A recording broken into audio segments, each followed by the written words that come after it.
À la une de cette édition, la visite du président de la transition hier en 4e région. Grande mobilisation dans la cité des Balanzans pour l'accueil du colonel Assimi Goïta, venu poser des actes forts dans la relance de la Comatex. L'ambiance au stade Amarindao de Ségou dans ce 13h avec nos envoyés spéciaux. On parlera également d'industrie agroalimentaire. Un atelier de dissémination s'est tenu à Bamako. L'atelier vise essentiellement à identifier, commenter les différents textes élaborés en matière d'industrie agroalimentaire. Merci de nous suivre sur ORTM1. Vous le savez, le président de la transition était hier à Ségou pour poser plusieurs actes forts, parmi lesquels le lancement des travaux de la route Banankoro-Djoro à plus de 23 milliards de francs CFA entièrement financés sur budget national. Sa réalisation permettra de désenclaver une dizaine de localités et de faciliter l'écoulement des productions agricoles, nous disent nos envoyés spéciaux Bourama Traoré, Adama Kamara. Quand un chef de l'État se déplace, c'est pour apporter des réponses aux préoccupations de ses concitoyens. Le président de la transition à Ségou en est certainement un témoignage éloquent.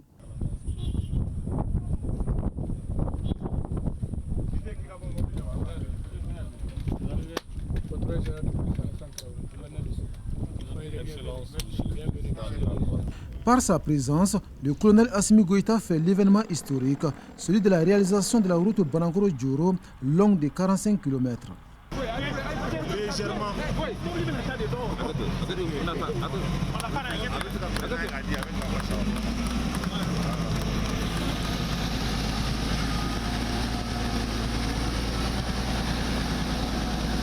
Ce premier coup de lame officialise le début des travaux qui s'exécutent déjà à bon rythme par l'entreprise EGK en charge du chantier. Nous allons tout faire pour se conformer au cahier des prescriptions techniques. Les travaux seront exécutés conformément à la règle de l'art et les délais seront respectés conformément au planning que nous sommes engagés. Le matériel est disponible, le personnel est là et les choses se passent de façon correcte. À ce niveau, il n'y a pas d'autres soucis à se faire. Depuis 57 ans, la réalisation de cette route était une demande forte de la population, à laquelle le président de la transition apporte une réponse précise. Le marché de Djoro, c'est un grand marché commercial. Tout le monde vient à Djoro, même les pays voisins viennent. Donc depuis 1966, Djoro est en train de chercher cette route-là. Mais aujourd'hui, grâce à la transition, nous avons la route. Donc ça va booster l'économie de la localité. Dans 24 mois, ça va rouler belle sur Banankoro-Djoro. Le financement est assuré à 100% par le budget national à hauteur de plus de 23 milliards de francs CFA. La route est un levier essentiel du développement économique, social et culturel du Mali. Au regard de sa continentalité, la route est à notre pays ce que le sang est au corps humain. Les moteurs aux véhicules automobiles, la racine de l'arbre. Par les infrastructures routières, nous domptons l'adversité, nous refusons la fatalité et nous convertissons en atout maître les handicaps de l'enclavement inhérent au statut des pays sans littoral. Le bitumage de la route Banankoro-Djoro va désenclaver une dizaine de localités riveraines avec comme impact immédiat l'acheminement en toute sécurité des productions agricoles de ces localités vers des zones de consommation et de commercialisation. Le projet de construction et de bitumage de la route Banankoro-Djoro, qui s'inscrit dans ce processus irréversible, permettra essentiellement de réduire les temps d'évacuation et les coûts de transport des produits, notamment agricoles, vers les principaux centres de commercialisation. À titre d'illustration, les véhicules 4x4 font environ 2 heures pour parcourir les 45 km. La réalisation du projet contribuera au développement local et par extension au développement national. Les riz, les milles et les bétails venant de la région intéressent tous les Mali.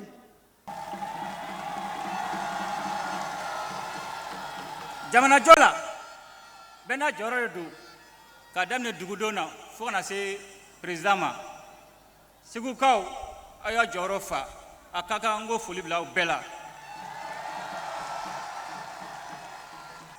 Banakɔrɔ ni Joro o sira daminɛli baara an nan'o la o tun ye Segukaw laɲiniba ye.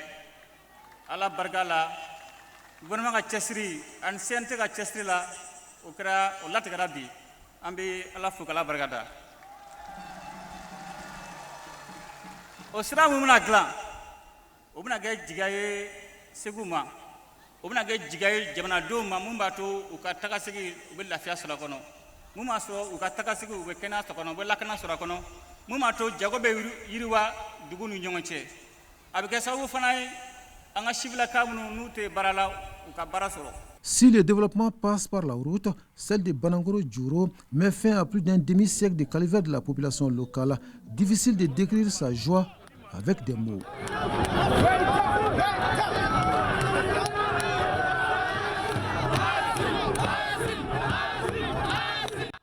Je vous le disais tantôt, un autre acte fort de cette visite du président de la transition, c'est la relance des activités de production de la compagnie malienne des textiles.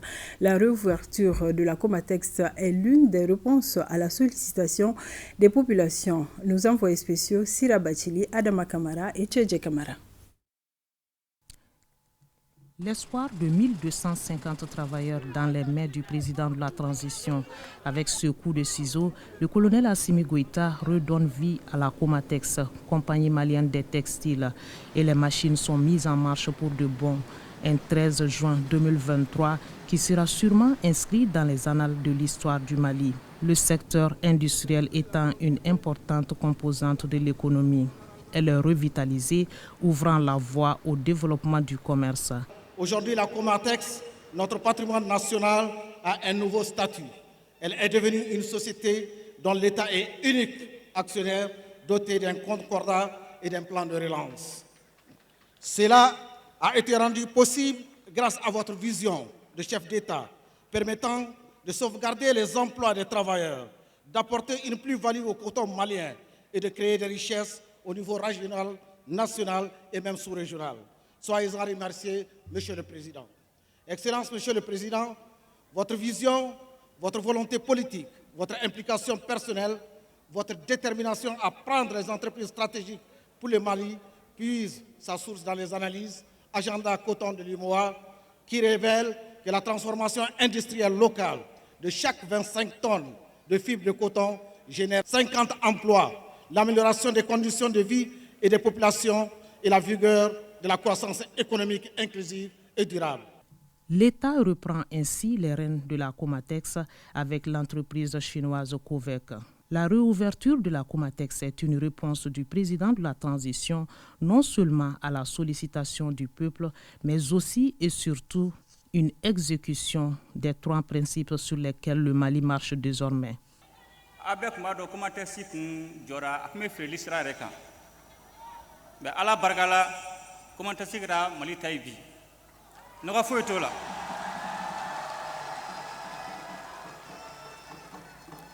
O Comatex da leli o bina ke sababu ye mogo bakeleni keme fla nyongona olu bina bara soro.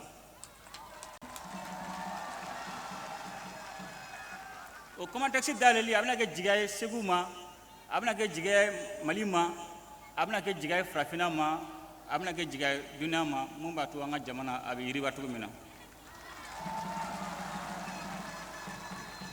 Mun y'a to an ye Comatex k'a to feereli sen kan an wulila k'an jɔ a ka kɛ Mali ta ye.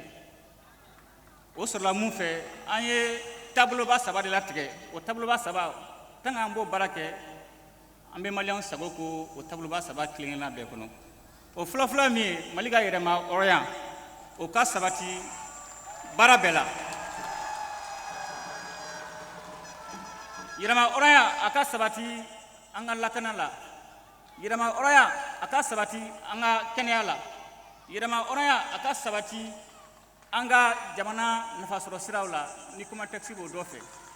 De la filature à l'impression des tissus en passant par l'anoblissement et le tissage, le président de la transition, le colonel Assimi Goïta, a pu apprécier de visu les différentes étapes de confection du coton à la Comatex.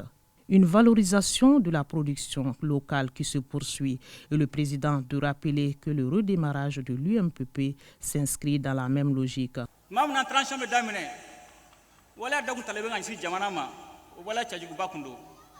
Mais ala barkala an sera kan senda wala beka a wala fala jumɛn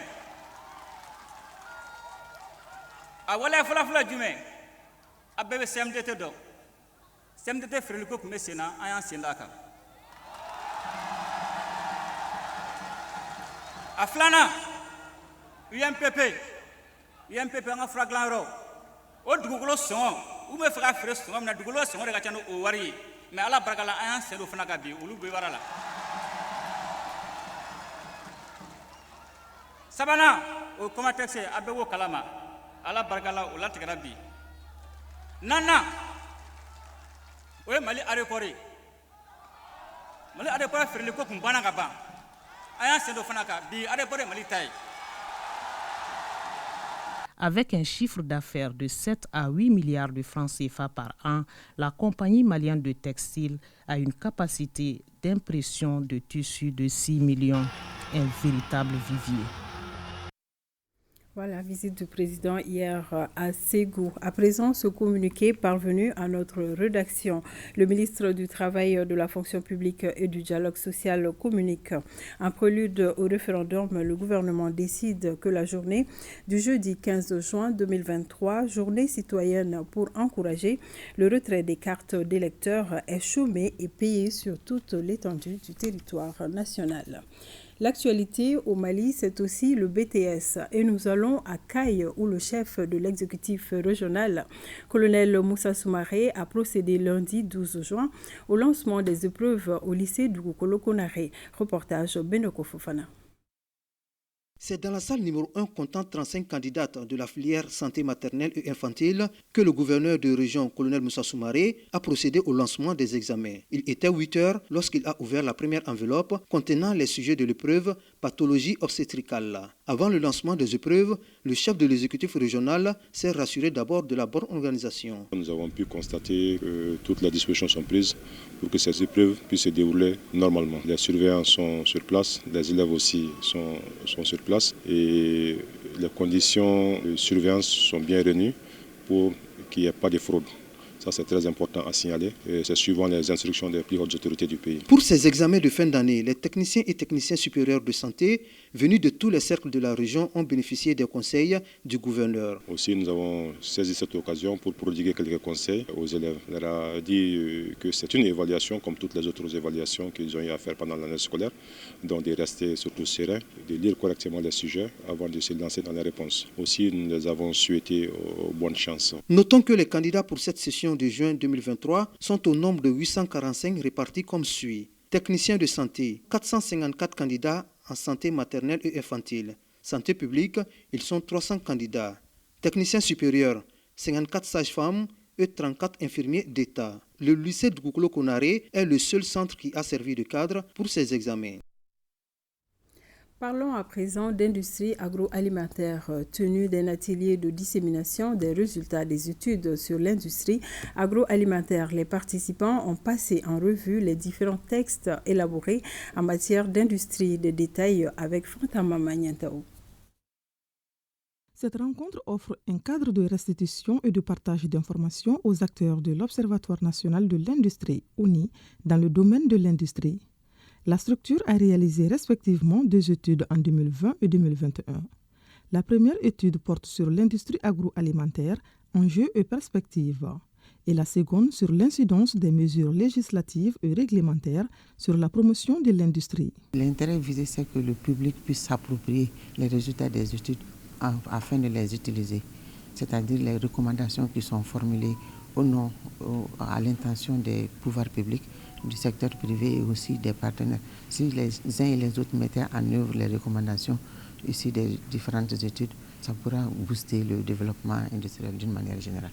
Le secrétaire général du ministère de l'Industrie et du Commerce a saisi cette occasion pour remercier l'ensemble des membres du comité scientifique et technique de l'ONI pour leur implication dans la réalisation des dites études. L'étude a permis, entre autres, d'identifier et commenter les différents textes élaborés en matière d'industrie.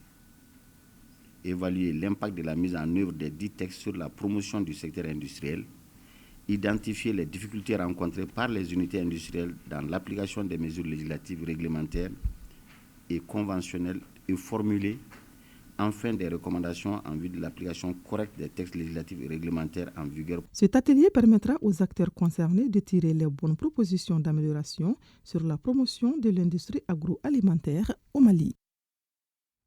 Autre atelier tenu à Fana par l'Union des femmes de communautés culturelles pour la paix au Mali.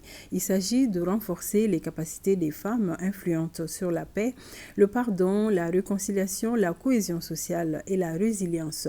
Reportage Djemba Moussa Konate. Recenser les atouts et les mécanismes endogènes que les différentes communautés du Mali possèdent pour la gestion des conflits. Les membres de l'Union des femmes des communautés culturelles pour la paix au Mali, UFCPM, tentent d'apporter une réponse à cette problématique au cours de cette rencontre qui se tient à Fana. Il y a eu beaucoup de textes, beaucoup de résolutions. Il faut vraiment qu'on mette en place un mécanisme fort.